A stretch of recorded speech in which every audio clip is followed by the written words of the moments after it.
Xin chào quý vị khán giả của kênh Hồ sơ bi kịch. Trước khi bước vào phần 2 của hồ sơ này, hãy cùng nhắc lại những gì đã xảy ra ở phần 1.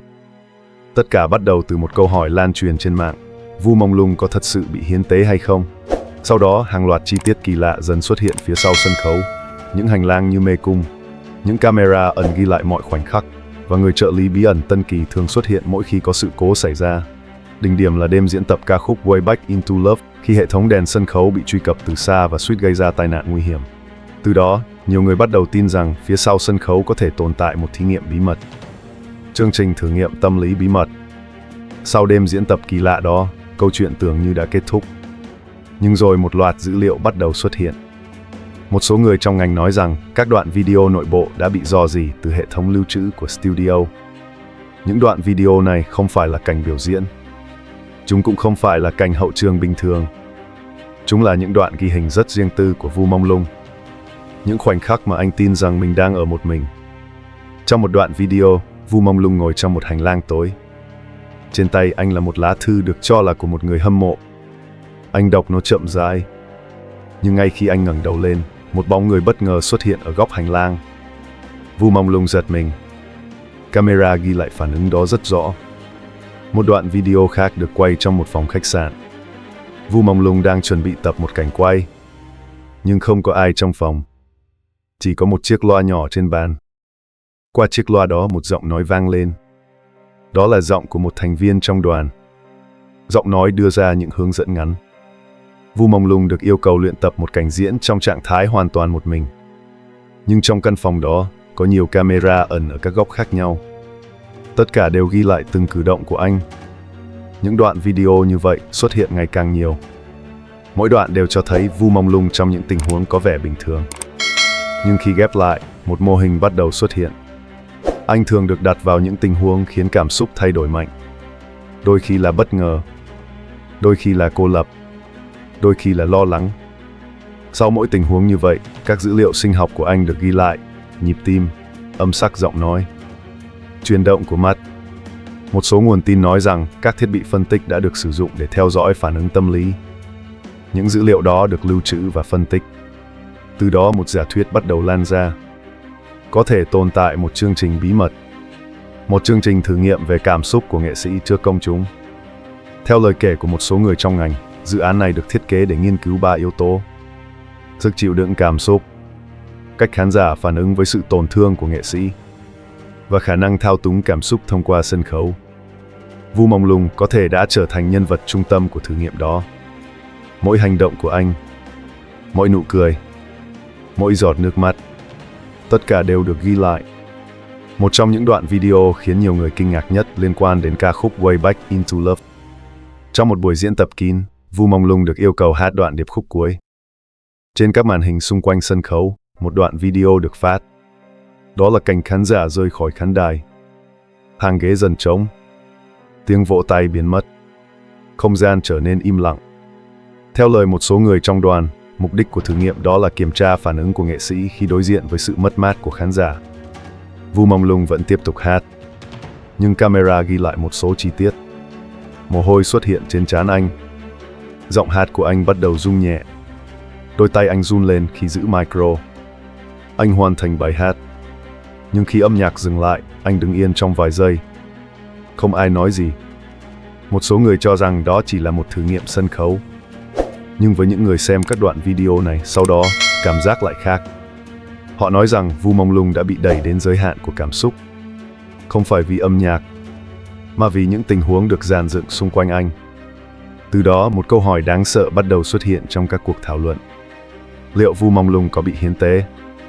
Không phải về thể xác, mà về cảm xúc. Một nghệ sĩ bị đặt vào những tình huống cực đoan để tạo ra những khoảnh khắc chân thật trên sân khấu. Và nếu điều đó là thật, thì buổi biểu diễn sau đó của anh đã trở thành một trong những màn trình diễn kỳ lạ nhất mà khán giả từng chứng kiến. Buổi biểu diễn khiến khán giả khóc. Sau những buổi diễn tập đầy căng thẳng, ca khúc Way Back Into Love cuối cùng cũng được trình diễn trước khán giả. Đêm đó, nhà thi đấu chật kín người. Hàng nghìn khán giả ngồi dưới ánh đèn mờ, chờ đợi màn biểu diễn của Vu Mông Lung. Không ai trong số họ biết rằng phía sau sân khấu đã có những gì xảy ra. Họ chỉ biết rằng đây là một bài hát mới. Một bài hát được quảng bá là đầy cảm xúc. Khi ánh đèn trong nhà thi đấu dần tắt, sân khấu trở nên yên tĩnh. Một chiếc đàn piano được đặt ở trung tâm. Vu Mông Lung bước ra từ phía sau cánh gà. Anh ngồi xuống trước cây đàn. Ánh sáng dịu chiếu xuống khuôn mặt anh. Tiếng đàn vang lên. Những nốt nhạc đầu tiên của Way Back Into Love lan ra khắp khán phòng. Khán giả lập tức im lặng. Giọng hát của Vu Mông Lung vang lên chậm rãi. Từng câu hát được cất lên nhẹ nhàng. Ở hàng ghế khán giả, nhiều người bắt đầu lắc lư theo nhịp. Nhưng những người ngồi gần sân khấu nhận ra một chi tiết nhỏ. Vai của Vu Mông Lung hơi căng. Hai bàn tay của anh không hoàn toàn ổn định trên phím đàn. Khi bài hát tiến đến đoạn giữa, ánh sáng trên sân khấu thay đổi. Sân khấu trở nên tối hơn. Chỉ còn ánh đèn chiếu vào Vu Mông Lung. Trong khoảnh khắc đó, nhiều camera ghi lại cận cảnh khuôn mặt anh. Ánh mắt của anh không nhìn xuống phím đàn, cũng không nhìn thẳng về phía khán giả. Anh nhìn về phía rìa sân khấu, về những góc tối nơi ánh đèn không chạm tới. Một số người sau này nói rằng ánh mắt đó giống như đang tìm kiếm điều gì đó, hoặc đang kiểm tra xem có ai đang quan sát mình hay không. Khi bài hát tiến đến đoạn điệp khúc, Vu Mông Lung hát câu Way Back Into Love. Giọng hát của anh trở nên khàn nhẹ. Trong một khoảnh khắc ngắn, anh dừng lại. Không gian trong nhà thi đấu im lặng. Sau đó anh tiếp tục hát.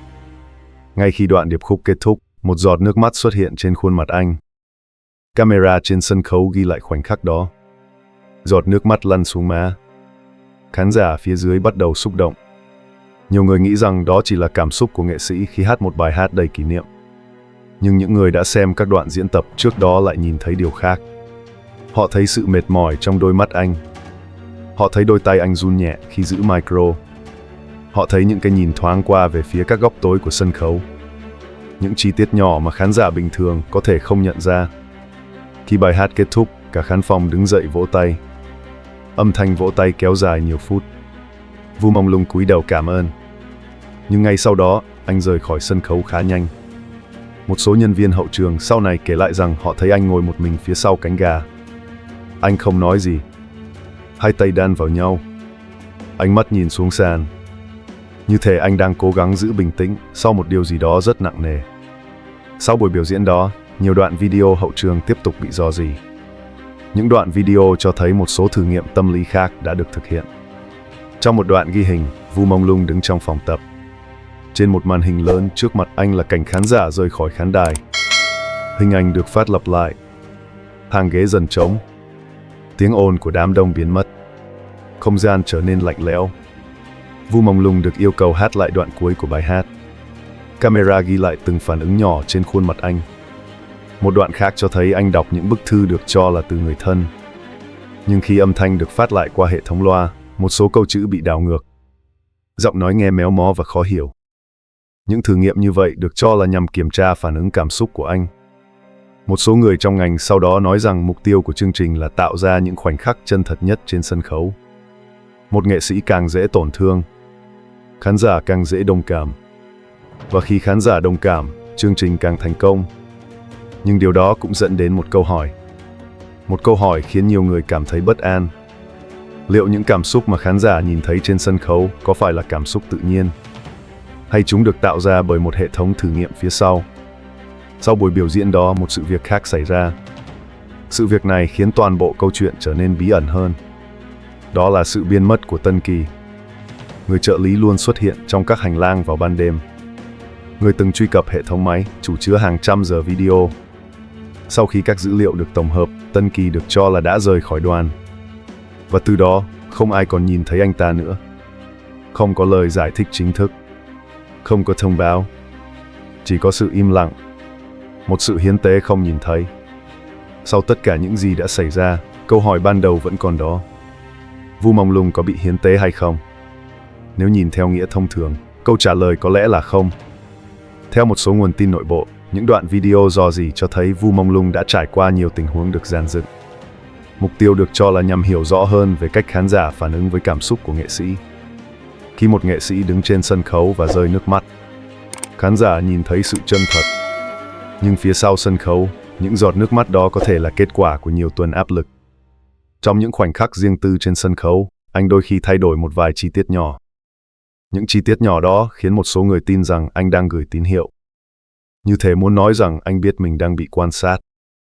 Trong một số trang nhật ký được cho là của anh, có những dòng chữ khó hiểu. Bọn họ muốn nước mắt của tôi. Bọn họ muốn giọng hát của tôi. Bọn họ muốn sự vắng mặt của tôi. Nhưng vẫn còn những phần của tôi mà họ không thể lấy được.